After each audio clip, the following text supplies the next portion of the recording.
Hello friends, तो अपने lecture 7 में आज हम डिस्कस करेंगे टॉपिक कैटालिसिस।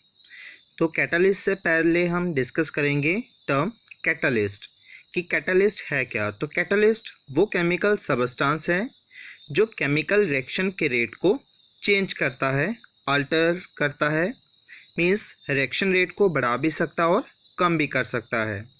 तो कैटालिस्ट वो केमिकल सबस्टेंसेस होते हैं जो सिर्फ केमिकल रिएक्शन के रेट को ही चेंज करते हैं, बट खुद उनमें किसी भी तरह की कोई भी केमिकल चेंज नहीं आती है।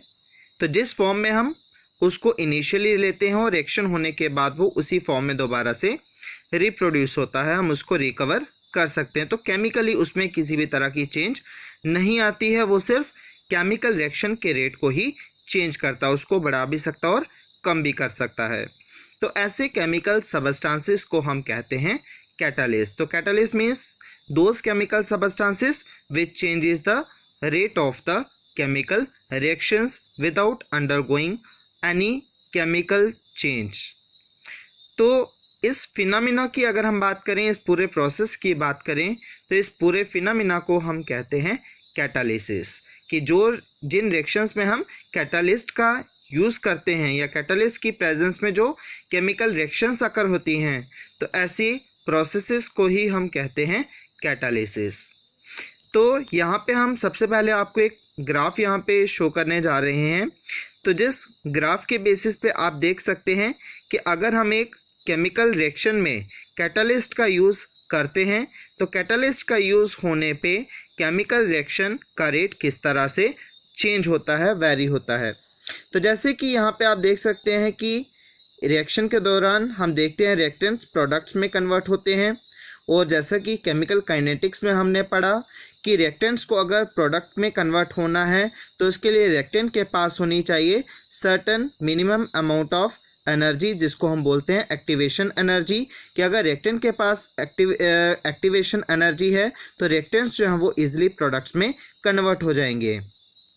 तो रिएक्टेंट्स को अगर प्रोडक्ट में कन्वर्ट होना है तो उसके लिए अब डिपेंड करता है कि उसको एक्टिवेट करने के लिए कितनी एक्टिवेशन एनर्जी चाहिए, थ्रेशोल्ड एनर्जी के इक्वल एनर्जी कितनी चाहिए रिएक्टेंट मॉलिक्यूल्स को। तो अगर रिएक्शन में वो एक्टिवेशन एनर्जी ज़्यादा होगी तो रिएक्शन का रेट स्लो होगा, और अगर एक्टिवेशन एनर्जी कम चाहिए रिएक्टेंट्स को तो रिएक्शन का रेट काफ़ी फास्ट होगा। तो आप देख सकते हैं यहाँ पे ये जो कर्व है जो कि बोल्ड लाइन के साथ यहाँ पे ड्रा की गई है, तो ये हमें कर्व मिलेगी अगर हम रिएक्शन के दौरान कैटालिस्ट का यूज़ नहीं करते हैं। तो ये अनकैटालाइज्ड रिएक्शन है। तो अगर हम कैटालिस्ट का यूज़ नहीं करते हैं तो उस रिएक्शन की एक्टिवेशन एनर्जी की वैल्यू काफ़ी ज़्यादा होगी, मतलब रिएक्शन का रेट काफ़ी स्लो होगा। पर लेकिन अगर हम रिएक्शन के दौरान यूज़ करते हैं कैटालिस्ट का, जिसको कि हम यहाँ पे अब कर्व, ये जो डॉटेड लाइन है, डॉटेड लाइन के साथ इस कर्व को यहाँ पे रिप्रेजेंट कर रहे हैं। तो ये जो डॉटेड लाइन है ये यहाँ पे आपको ये वाली कर्व बता रही है कि रिएक्शन की एक्टिवेशन एनर्जी यहाँ पे कम है, तो दैट मीन्स इस रिएक्शन का रेट जो है वो फास्ट होगा।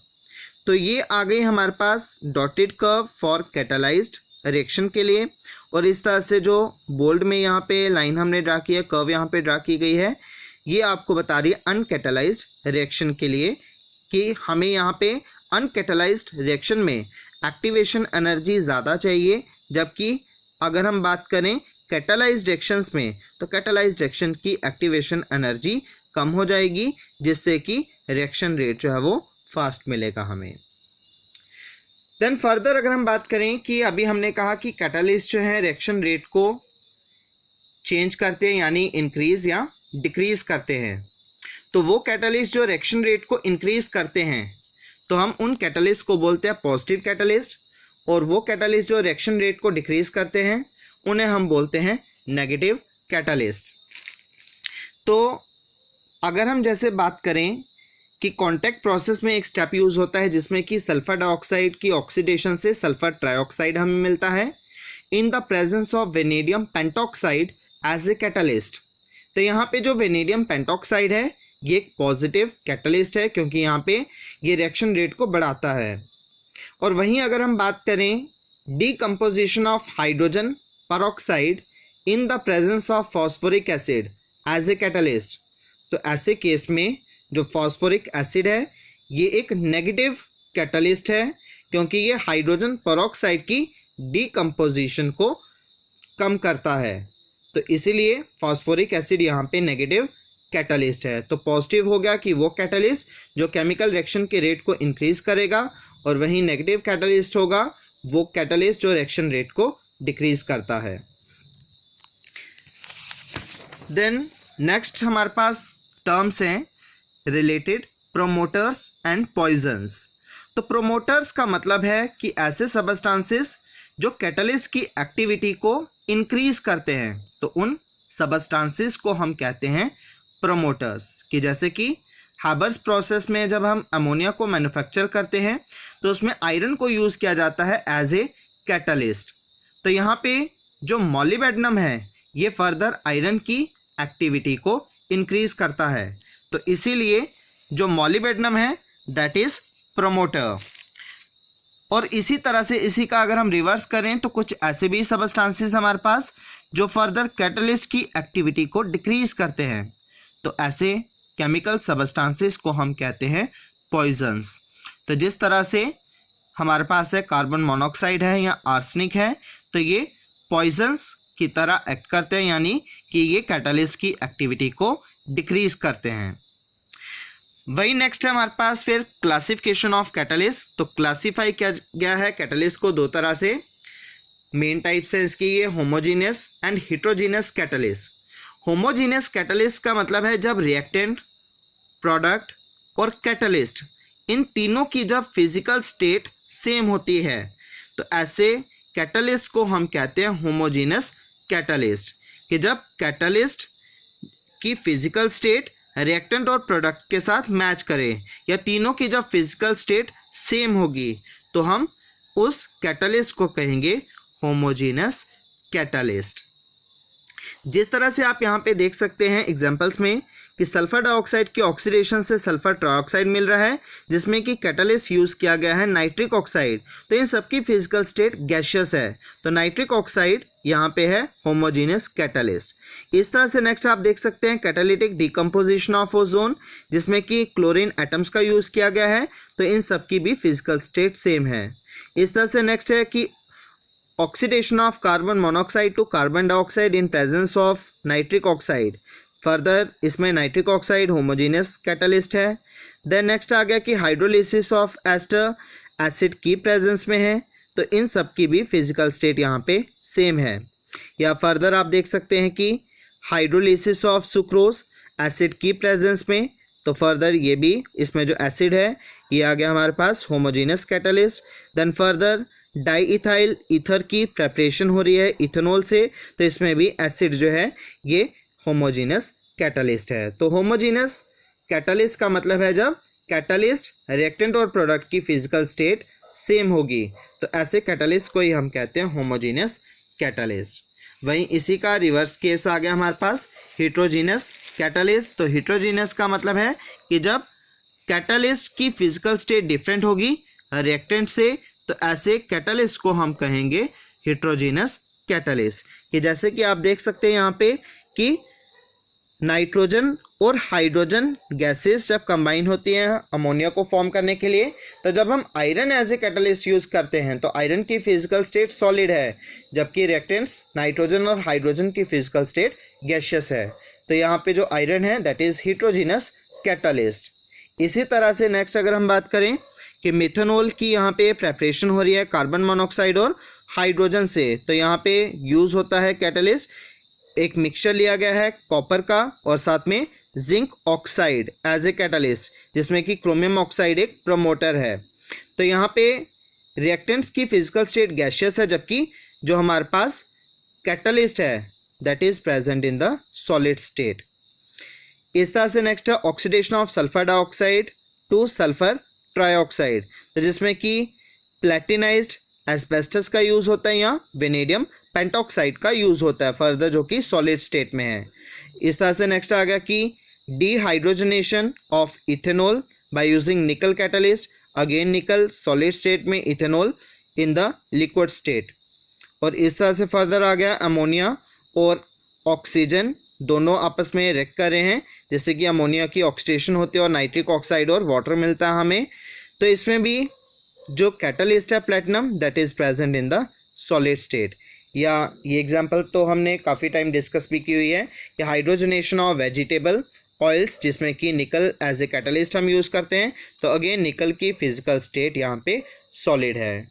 तो अगर कैटलिस्ट की फिजिकल स्टेट रिएक्टेंट्स की फिजिकल स्टेट से डिफरेंट हो तो ऐसे कैटलिस्ट को हम कहते हैं हेट्रोजेनस कैटलिस्ट। तो ये हमारे पास दो main types of catalyst, homogeneous and heterogeneous catalyst.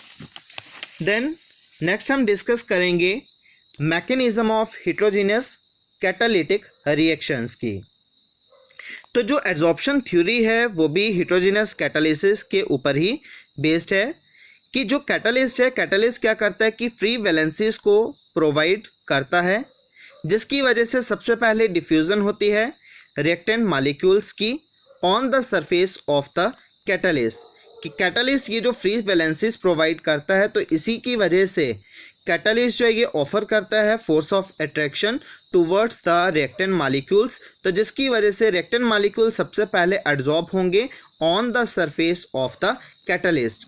और एड्सॉर्प्शन होने के बाद ये जो रिएक्टेंट मॉलिक्यूल्स हैं इनके बीच में आपस में केमिकल रिएक्शन होती है, जिससे कि हमें एक इंटरमीडिएट सबस्टांस मिलता है कि जिसमें आप देख सकते हैं जैसे कि यहाँ पे रिएक्टेंट हमने लिए हैं ए बी, तो ए और बी के बीच में केमिकल रिएक्शन होने से केमिकल बॉन्ड डेवलप होती है on the surface of the catalyst, जिससे कि हमें एक इंटरमीडिएट मिलता है।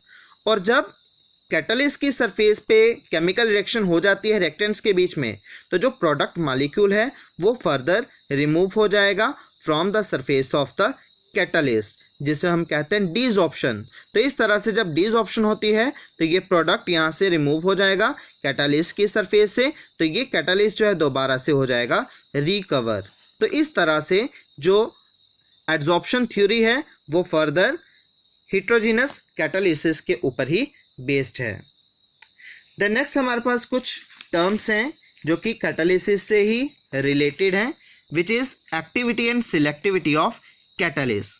ये फीचर्स हैं कैटालिस्ट के। एक्टिविटी का मतलब है कि कैटालिस्ट की जो एबिलिटी होती है कि केमिकल रिएक्शन के रेट को इंक्रीज करने की, तो कैटालिस्ट की इसी एबिलिटी को हम कहते हैं एक्टिविटी ऑफ द कैटालिस्ट। कि जैसे कि अगर हम बात करें कि हाइड्रोजन और ऑक्सीजन गैसेस की, तो हाइड्रोजन ऑक्सीजन गैसेस को अगर हम लॉन्गर पीरियड के लिए भी स्टोर करके रख दें तो हम उनको फर्दर एक्सट्रैक्ट कर सकते हैं अनरिएक्टेड फॉर्म में in the form of hydrogen and oxygen, यानी कि दोनों के बीच में कोई भी केमिकल रिएक्शन हमें नहीं मिलेगी। बट जब हम दोनों को इन the presence of platinum suspend करें, देन दोनों के बीच में एक एक्सप्लोजिव रिएक्शन हमें देखने को मिलती है, जिससे कि बनता है वाटर। देन नेक्स्ट हम बात करें सिलेक्टिविटी की, तो सिलेक्टिविटी का मतलब हो गया कि ये डिपेंड करता है केमिकल रिएक्शन में कैटालिस्ट पे कि हम केमिकल रिएक्शन में कौन सा कैटालिस्ट यूज़ कर रहे हैं, जिससे कि हमें एक पर्टिकुलर प्रोडक्ट मिलता है। कि अगर हम बात करें तो केमिकल रिएक्शन में जो कैटालिस्ट होता है ये उसकी एबिलिटी पे डिपेंड करता है, जिससे कि हमें एक पर्टिकुलर प्रोडक्ट मिलता है। कि अगर हम कैटालिस्ट में वेरिएशंस देखेंगे तो हमें सेम रिएक्टेंट से डिफरेंट प्रोडक्ट्स मिलते हैं। जैसे कि आप देख सकते हैं एग्जांपल्स में कि इन तीनों रिएक्शंस में सेम रिएक्टेंट्स हमने लिए हैं, कार्बन मोनोऑक्साइड एंड हाइड्रोजन। तीनों रिएक्शंस में सेम रिएक्टेंट्स हैं, कार्बन मोनोऑक्साइड एंड हाइड्रोजन, पर तीनों रिएक्शंस में जो प्रोडक्ट्स बन रहे हैं दीज आर डिफरेंट। कि फर्स्ट रिएक्शन में जैसे मीथेन बन रहा है, सेकेंड रिएक्शन में मिथेनॉल, और इसी तरह से थर्ड रिएक्शन में बन रहा है फॉर्मेल्डिहाइड, या जिसे हम कहते हैं मिथेनॉल। तो तीनों ही केसेस में रिएक्टेंट सेम है और प्रोडक्ट्स डिफरेंट हैं, क्योंकि तीनों ही केसेस में डिफरेंट कैटालिस्ट का यूज़ हो रहा है।